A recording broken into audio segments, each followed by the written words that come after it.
di tengah hutan ada suara gamelan.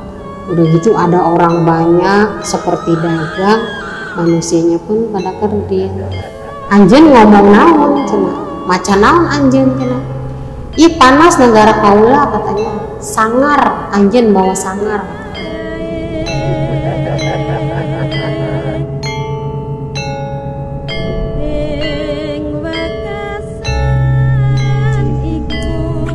Hai, saya Sherly. Selamat datang di Tabu Cerita Berhantu. Tabu kedatangan lagi Bu Yanti. Halo Bu Yanti. Halo juga. Apa kabar? Baik. Semoga sehat ya. Sehat selalu. Nah, karena banyak permintaan dari teman-teman semua untuk menghadirkan kembali Bu Yanti, ini eksklusif kita undang lagi Bu Yanti. Oke, Bu Yanti pada malam hari ini mau cerita yang mana Bu? Aku mau cerita tentang pengalaman hidup dari nenek buyut aku. Oke. Jadi Bu Yanti akan menceritakan sebuah pengalaman yang dimiliki Bu Yanti yang dialami oleh nenek buyut. Oke, baik Bu Yanti, dipersilahkan. Assalamualaikum warahmatullahi wabarakatuh. Ketemu lagi dengan saya Bu Yanti. Saya mau menceritakan tentang pengalaman hidup nenek buyut saya. Nenek buyut saya itu berasal dari Lebak, Banten. Pada waktu itu ya saya kadang di rumah ibu saya, di rumah buyut saya gitu. Kemana aja saya kepengen suka ngelancong lah, istilah Sundanya gitu ya. Pada waktu itu zaman memang kalau kita keluarga petani ya. Nenek buyut saya itu petani asli. Terus ya waktu saya main ke sana, kita mau makan aja istilahnya nggak ada nasi. Iya. Nah, nggak ada. Zaman tahun 92 apa 93 gitu. Kurang lebih tahun segitu. Minyak tanah itu masih 500 perak kalau nggak salah. 500 perak. Udah gitu, itu pun minyak tanah itu hanya orang-orang yang punya uang aja yang bisa membeli minyak tanah. Kalau kita ya keluarga petani paling mau makan aja harus numbuk padi. Nah, numbuk padi. Suatu saat saya minta makan, terus saya, "Nek, minta makan yuk," gitu. Aduh, ngomong Sunda dianya. "Duh anaking, gelis, saya sangu," cenah. Ma buyutna ge encan nutu. Nutu itu numbuk padi ya. Kalau bahasa itu ya. Encan nutu. Dia tuh cenah orang ieu heula, cenah orang nutu heula, cenah. Ngambil lah nenek buyut saya tuh padi yang diikat. Yang diikat. Nah, udah gitu ditumbuk lah. Untuk memisahkan dari tangkai padi aja, biar misah si gabahnya itu ditumbuk dulu. Tumbuk, setelah ditumbuk baru ditumbuk lagi biar jadi beras. Setelah jadi beras ya baru kita masak. Ya namanya petani, apa sih paling yang kita sayur ya hanya di ladang aja, macam kayak daun ketela, tela pohon, ya macam kayak jagung ya toh, kayak labu, kayak gitu. Paling kita masak yang begitu. Mau beli minyak aja kita nggak kebeli. Kita bikin dari santan kelapa, kita bikin gitu. Baru kita punya stok minyak. Terus kata nenek saya, "Yuk, daya kayu," cenah. "Nggak ada kayu mau masak." "Udahlah ntar kita cari kayu dulu," katanya. Buyut inem nyari kayu, dia udah biasa ke hutan. Kadang nyari kayu ke hutan tuh kalau di sana tuh jauh gitu ke hutan dia sendirian. Saya nggak ikut waktu itu, masih kondisi belum boleh lah masuk ke situ. Pas ke hutan terus ke hutan dia menelusuri jalan. Ada kayu dia ambil, dia kumpulin, ada kayu dia ambil. Pas suatu saat dia mendengar suara gamelan. Itu dia makin tertarik, gamelan tuh ke bawah angin hawar-hawar gitu. Kayak gamelan golek. Ya. Kayak golek gitu. Kayak gamelan golek. gitu, kata dia, katanya begitu. Terus di mana ini gamelan gitu, terus dia telusuri, nyampe banyak orang, tapi banyak orang juga bicaranya itu gimana ya, nggak seperti orang manusia bicara, nggak dimengerti. Postur tubuhnya pun kecil, kayak manusia kerdil gitulah postur tubuhnya yang dia lihat. Terus dia terus ditelusuri, banyak katanya kayak pasar, ada jual beli segala apa gitu, ada gamelan golek. Nah penasaran dia, dia ngikutin arah kaki dia jalan tuh, mata kaki dia jalan. Terus dia ceritanya udah lelah, dia udah capek. Kok dia juga berpikir, katanya kok saya kok di tengah hutan kok ngilangin penasaran. Kok di tengah hutan ada suara gamelan, udah gitu ada orang banyak seperti dagang, manusianya pun pada kerdil. Dia tanda tanya di situ, tapi dengan tanda tanya dari dia penasaran. Terus dia jalan, ketemu prajurit. Mungkin beda postur tubuhnya ya, di tempat dia tubuhnya seperti itu. Nah manusia tubuhnya kan beda, ditangkaplah dia, dibawa tuh. Lalu Buyut Inem dibawa, itu Buyut Inem dibawa, itu pun sambil dijorok-jorok katanya sama si prajurit. Iya digitu-gituin.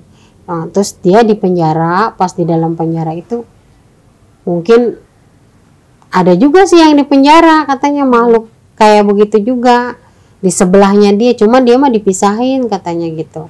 Terus pas suatu saat udah begitu dia ngeliatin lalu lalang orang banyak.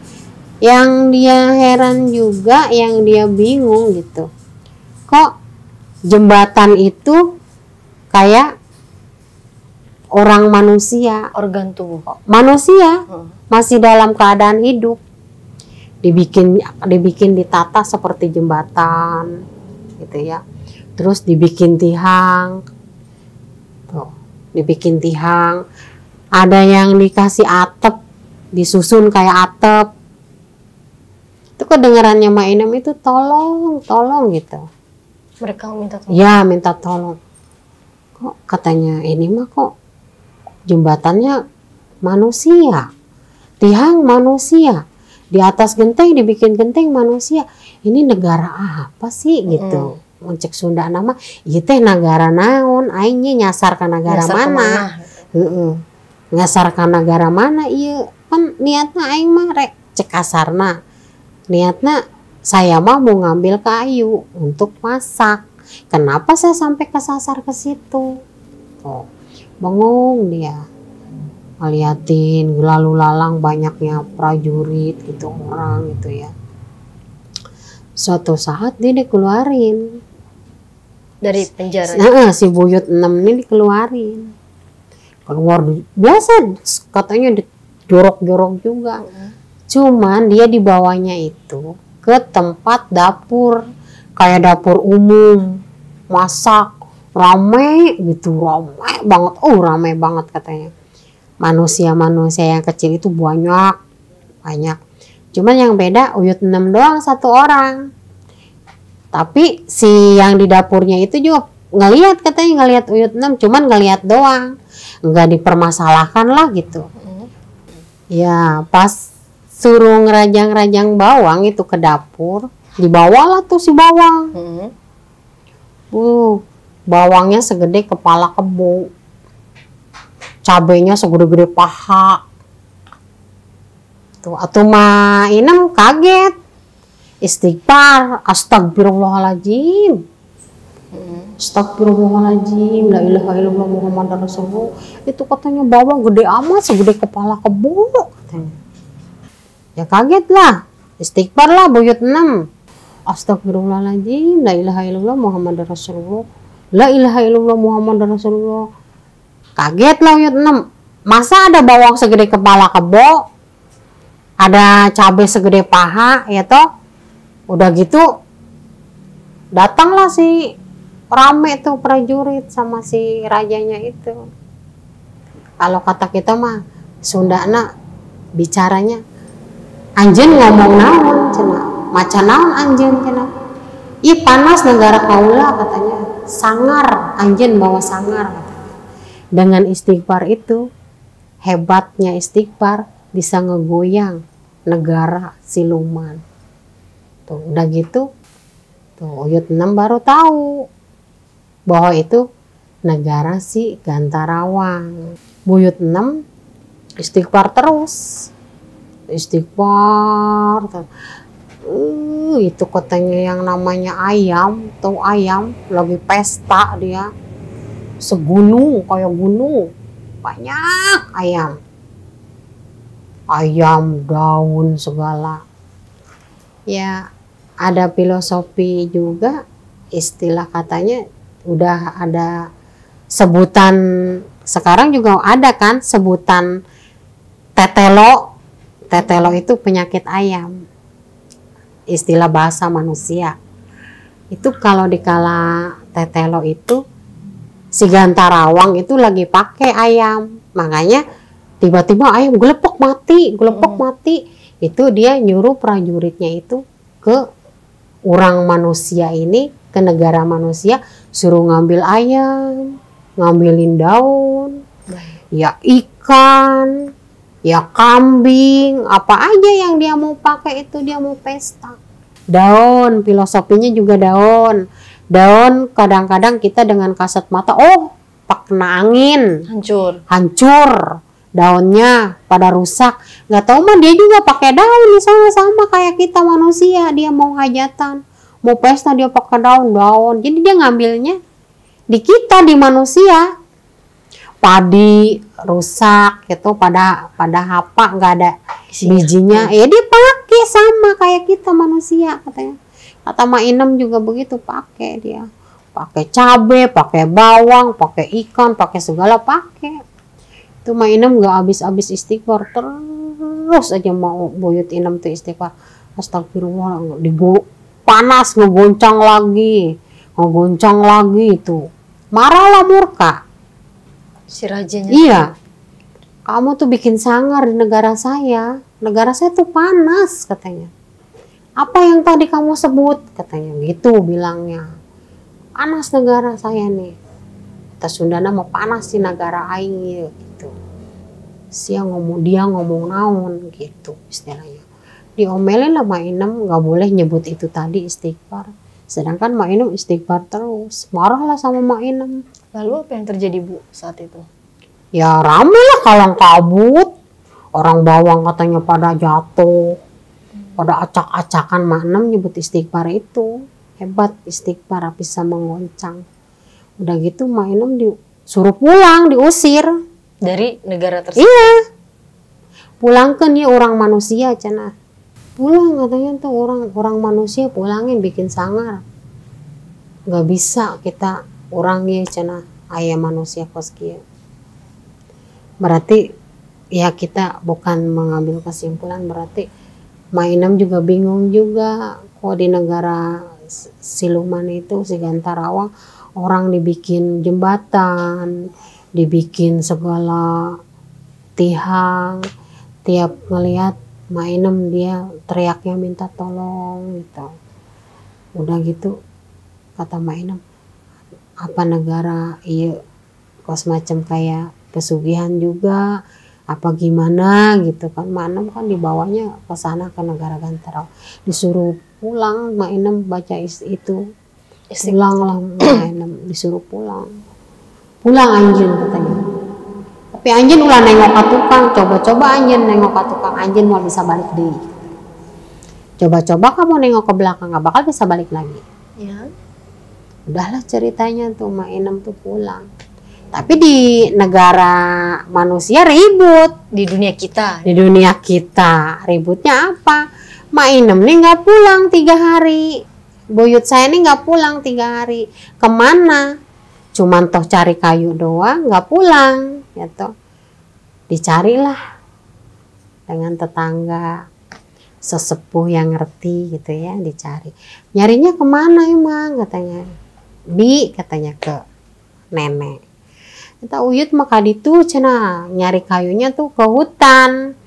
Kalau kata kita mah disebutnya hutan larangan kali ya, hutan larangan. Iya. Ke hutan, cuman nenek nggak bilang hutan larangan, ke hutan ya. Ditelusuri lah, dicari tuh udah 3 hari. 1 hari nggak ketemu, udah capek ya. 2 kali nggak ketemu, 3 kali. Itu pun dengan cara-cara apa ya? Ada yang bawa panci, ada yang bawa penggorengan, ada yang bawa dangdang, mulutnya dimasukin ke dangdang. Slogannya gini loh, ma enem buyut enem pulang ma, nih pais oncom tutung, pais tahu tutung ma, gera balik ma, gitu ma pulang ma, ayo teriak-teriak tuh sambil ke hutan nyambil ke hutan tuh nyari. Wah, rame lah kayak orang gimana sih main goong. Ya. Udah mau sore dicariin hayu terus, nggak ada capeknya dengan orang yang ngerti juga sesepuh di situ. Akhirnya kelihatan, dikasih lihat Mbak Inem tuh udah tidur terbaring tapi kaku. Udah 3 hari kan kaku. Itu di mana posisinya, Bu? Ya di hutan. Di sampingnya kayu, ada bedog juga di situ golok. Teriak nih Mak Enem katanya gitu. Mak Inem nih katanya.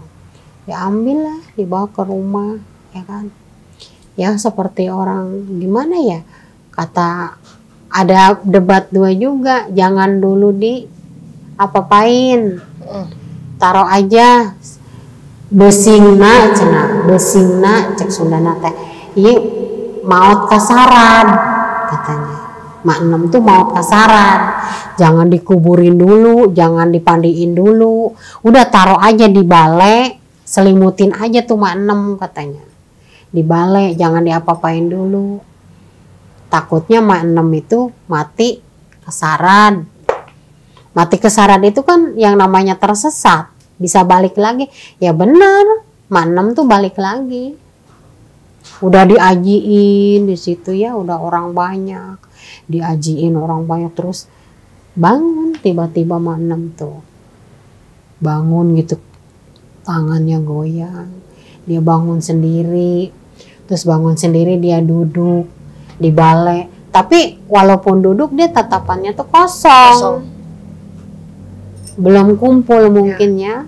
Itu pun kosong. Digantiin lah bajunya, apa dikasih minum mah diminum. Selama berapa hari seperti itu, Bu? Ada seminggu mah dia baru pulih lagi dia seminggu mah ada. Udah gitu pas diiniin, pas penasaran dong.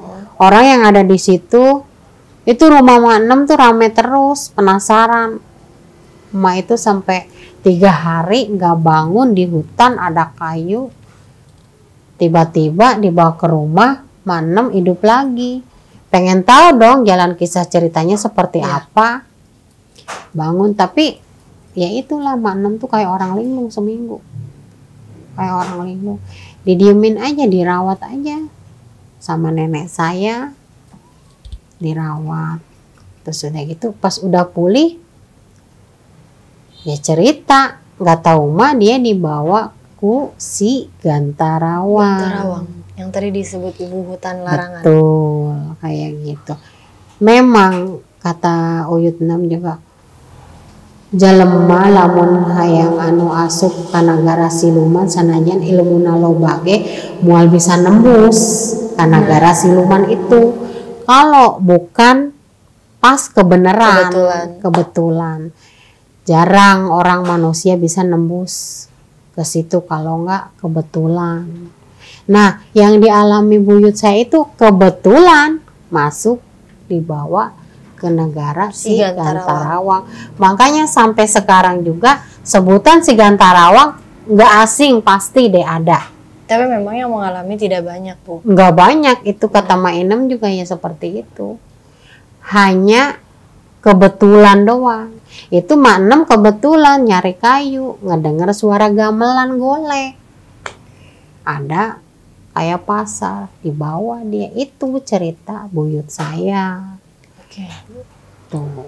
Jadi gini ya Bu, saya juga sempat dengar si Gantarawang ini. Memang teman saya bilang kalau si Gantarawang ini dahulunya memang ada sebuah desa atau sebuah perkampungan yang mungkin di sebuah, saya nggak sebutin ya lokasi tepatnya di mana. Iya.